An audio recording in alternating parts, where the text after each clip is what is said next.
2025년 12월 서울 강남구의 한 카페, 직장인 정민호 씨는 스마트폰으로 비트코인 시세를 확인하고 있었습니다. 작년 이맘때 8천만 원 하던 게 지금 1억 5천만 원이에요.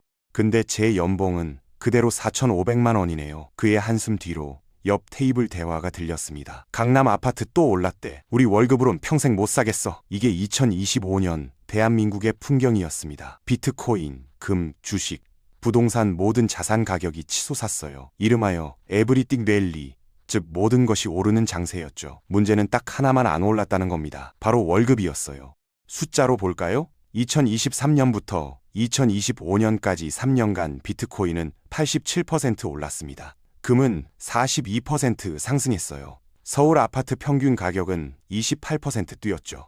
코스피 지수도 35% 올랐습니다. 이때 직장인 평균 연봉 인상률은 얼마였을까요? 고작 2.3%였어요. 물가 상승률 3.1%보다 낮았죠. 한 증권사 리서치 센터장의 분석을 들어볼까요? 월급은 기업 실적에 연동됩니다. 문제는 대부분 기업이 돈을 못 벌고 있다는 거죠. 투자도 줄었어요. 신규 채용도 없습니다. 그러니 월급이 오를 리가 없죠. 반면 자산 가격은 왜 오를까요?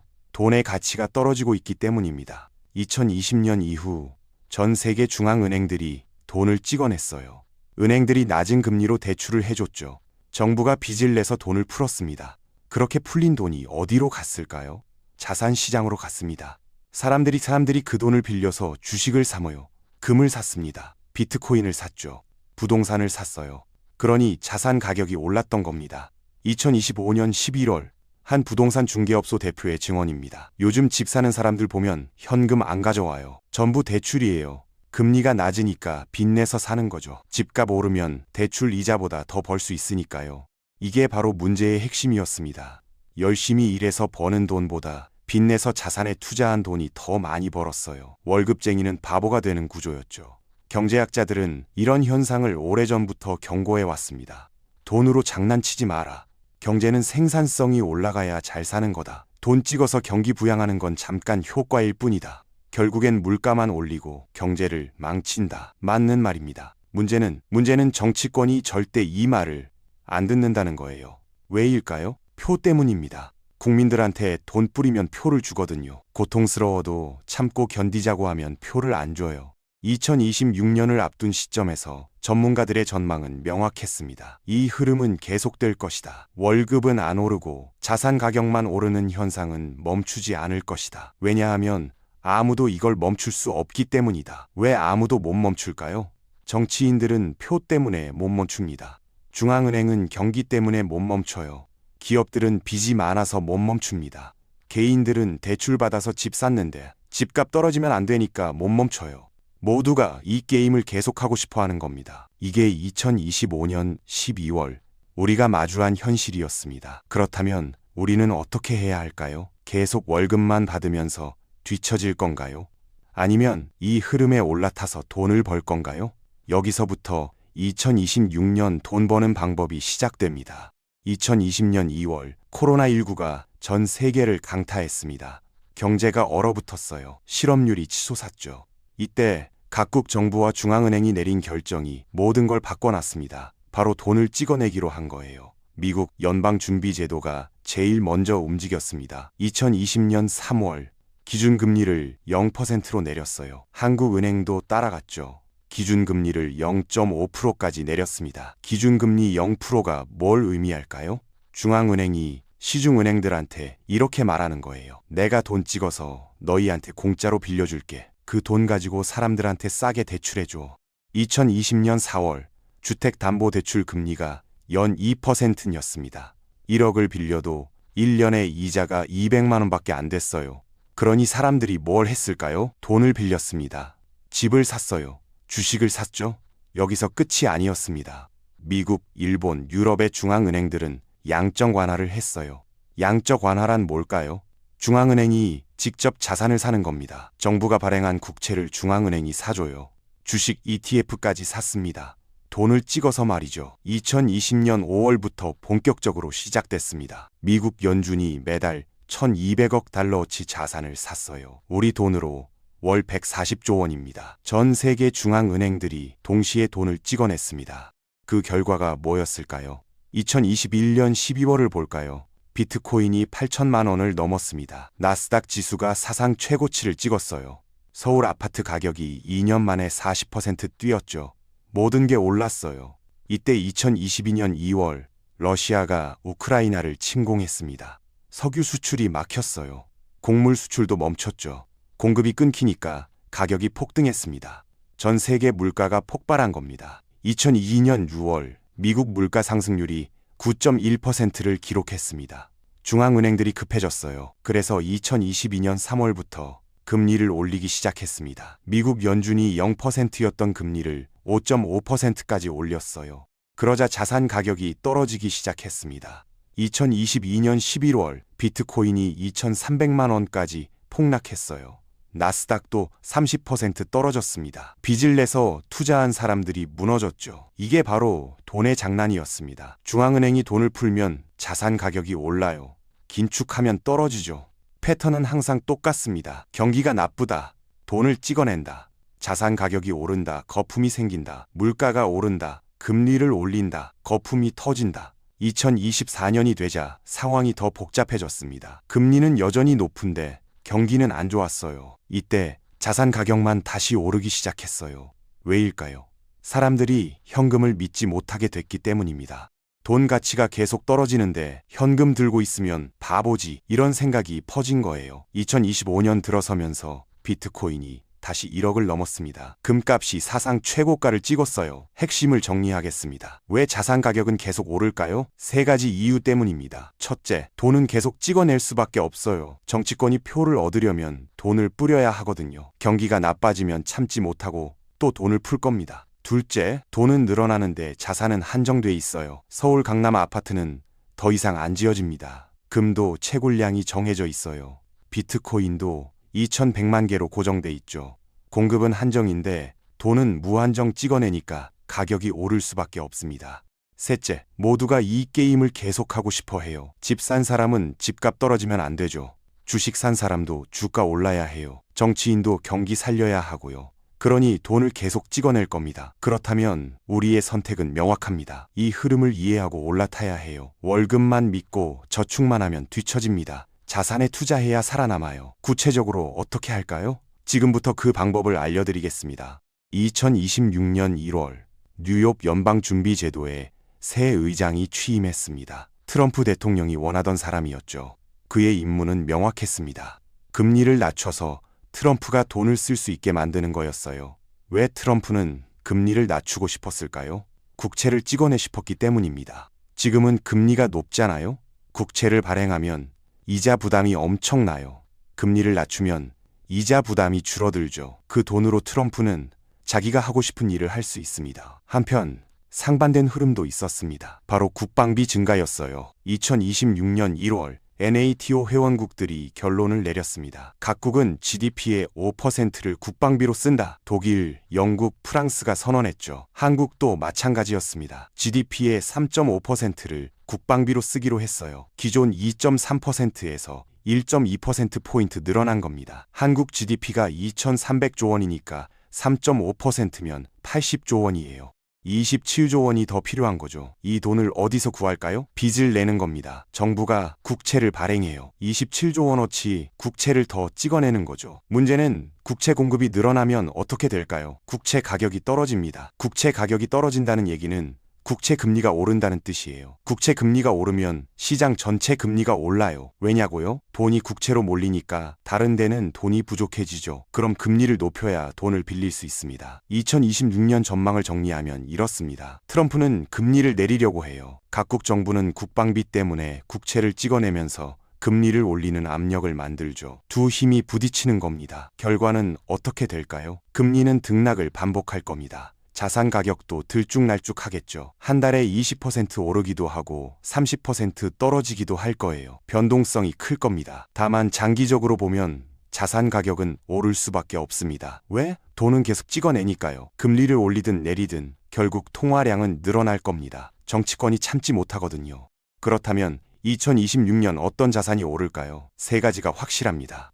첫째, 금입니다. 금은 화폐가 아니에요. 실물 자산이죠.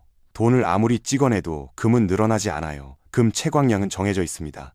새로 캐내는 금보다 귀금속으로 만들어져서 시장에서 사라지는 금이 더 많아요.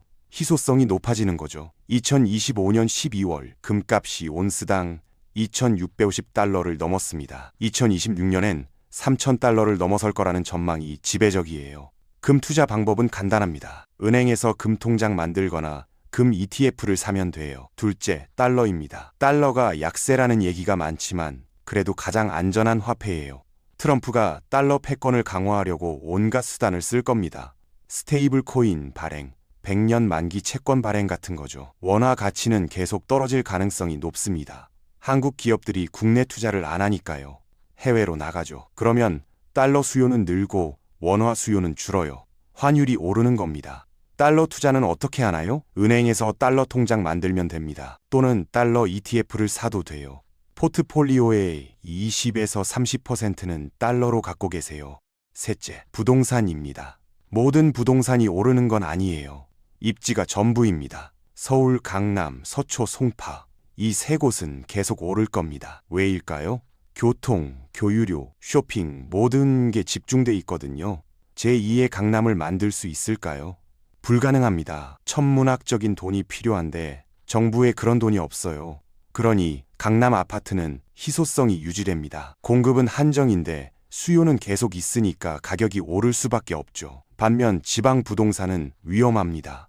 인구가 줄고 있어요. 수요가 없는데 공급은 많죠. 가격이 떨어질 가능성이 높습니다. 주식은 어떨까요? 개별 주식 고르기는 어렵습니다. 전문가도 힘들어요.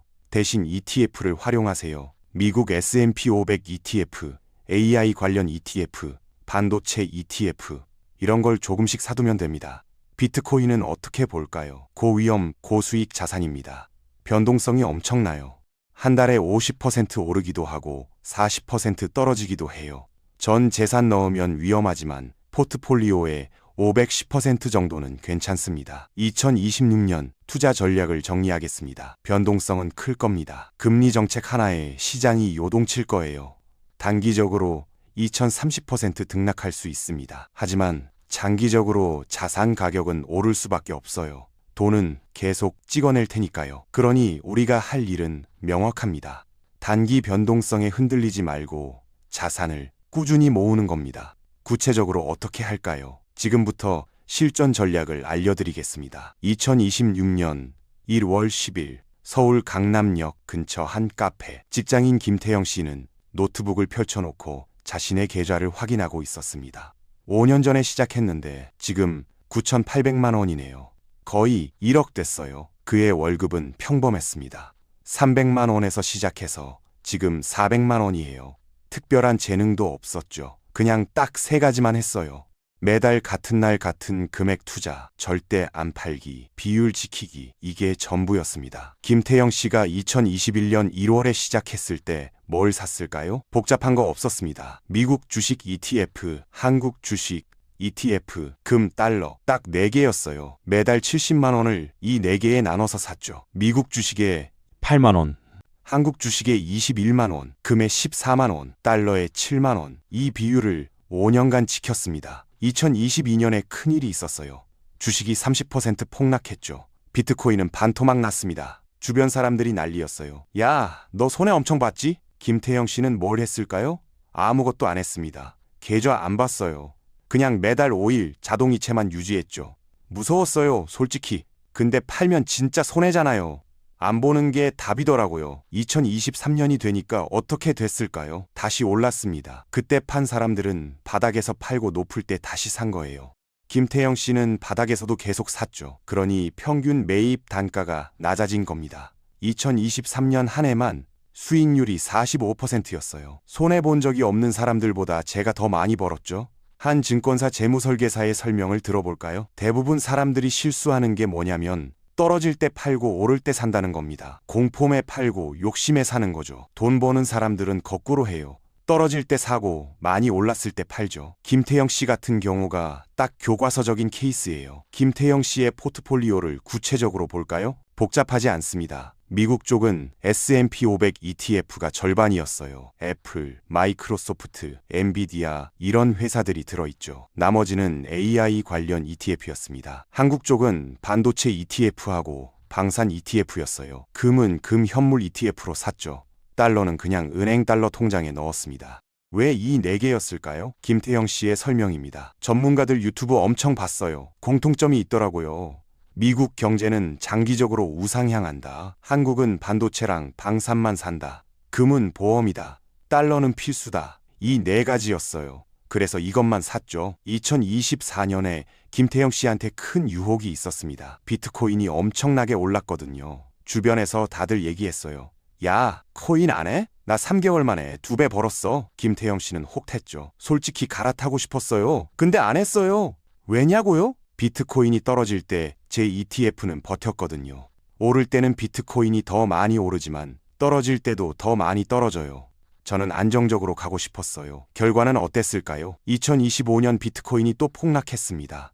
30% 떨어졌어요. 코인 산 친구들은 손해봤죠. 김태형 씨 포트폴리오는 5% 떨어지는데 그쳤습니다. 금이 올라서 방어해줬거든요. 여기서 핵심 포인트가 나옵니다. 한 자산에 몰빵하지 마세요. 분산하는 겁니다. 미국 주식, 한국 주식, 금, 달러 이렇게 4개로 나누면 어느 하나가 폭락해도 다른 게 버텨줘요. 2022년 주식 폭락할 때 금이 올랐습니다. 2024년 달러가 약세일 때 주식이 올랐어요. 이렇게 서로 보완하는 거죠. 비율은 어떻게 정할까요? 김태형 씨는 이렇게 했습니다. 미국 주식 40%, 한국 주식 30%, 금 20%, 달러 10%. 왜 이 비율일까요?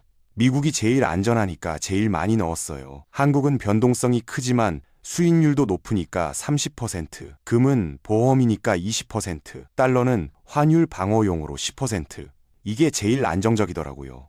1년에 한 번 뭘 했을까요? 리밸런싱이라는 걸 했습니다. 리밸런싱이 뭐냐고요? 비율을 원래대로 돌리는 거예요. 예를 들어 볼게요. 2023년 말에 미국 주식이 많이 올랐어요. 40%였던 게 50%가 됐죠. 금은 안 올라서 20%에서 15%로 줄었습니다. 이때 뭘 할까요? 미국 주식을 팔아서 금을 사는 겁니다. 50%를 40%로 줄이고 15%를 20%로 늘리는 거죠. 왜 이렇게 할까요? 비싸게 팔고 싸게 사는 거예요. 많이 오른 걸 팔아서 안 오른 걸 사는 거죠. 이게 수익률을 높여요. 실제로 제 친구는 리밸런싱 안 했어요. 저랑 똑같이 시작했는데 지금 수익률이 저보다 15% 낮아요. 투자 시작하기 전에 김태형 씨가 제일 먼저 한 게 뭐였을까요? 비상금 모으기였습니다. 6개월 생활비를 모았어요. 월 200만 원 쓰니까 1200만 원을 CMA 계좌에 넣어뒀죠. 이게 없으면 불안해요. 갑자기 돈 필요하면 투자금 깨야 되잖아요. 특히 주식 폭락했을 땐 큰일 나죠. 비상금은 필수예요. 많은 사람이 실수하는 게 뭘까요? 빚내서 투자하는 겁니다. 2021년에 주변에 그런 사람들 많았어요. 대출 받아서 투자하면 2배로 벌 수 있잖아. 2022년 폭락 오니까 어떻게 됐을까요? 원금 날린 것도 모자라서 빚만 남았죠. 제 친구 하나가 5천만 원 대출 받아서 투자했다가 2천만 원 날렸어요. 빚은 그대로 5천만 원이고요. 절대 빚내서 투자하면 안 됩니다. 또 다른 실수는 뭘까요? 개별 종목 사는 겁니다. 저도 처음엔 삼성자만 사려고 했어요. 근데 전문가들이 말리더라고요. 아무리 좋은 회사도 망할 수 있대요. 2000년대 노키아, 코닥 같은 거 있잖아요. 그래서 ETF로 샀죠. 삼성전자 망해도 ETF는 안 망해요. 다른 회사가 채우니까요. 단타는 어떨까요? 김태형 씨 친구 중에 단타 치는 사람이 있었습니다. 그 친구 매일 차트 보고 사고 팔고 했어요. 수수료만 얼마 나왔겠어요.